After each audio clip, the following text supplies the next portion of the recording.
கண்ணு நல்லா இருக்குங்க.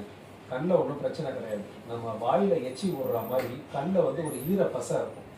அந்த ஈர பசை வந்து கருவிழி மேலே வந்து ஒரு லேயர் மாதிரி இருக்கணும். அந்த கருவிழி மேலே அந்த ஈர பசை லேயர் மாதிரி இருந்தால் தான் கண்ணு குளுமையாக நல்லா இருக்கும்.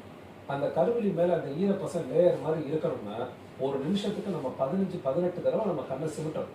அப்படி சிமிட்டினா தான் அந்த ஈரம் வந்து கண்ணில் ஈவனாக ஸ்ப்ரெட் ஆகி கண்ணு குழுன்னு நல்லா இருக்கும்.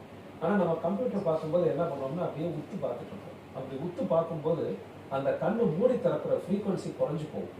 அந்த மூடி திறக்கிற ஃப்ரீக்வன்சி குறையும் போது அந்த ஈரம் கண்ணில் ஸ்ப்ரெட் ஆகாமல் அந்த ஈரம் காஞ்சி போயிடும். அந்த ஈரம் காயும் போது உங்கள் கண்ணில் எரிச்சல் உறுத்தல் இதெல்லாம் வரும். ஆரம்ப கட்டத்தில் என்ன ஆகும்னா கண்ணு எரியும், கண்ணு உறுத்தும், கண்ணு கொஞ்சம் லேசாக செவக்கும், லேசாக பார்வை மறைக்கிற மாதிரி இருக்கும்.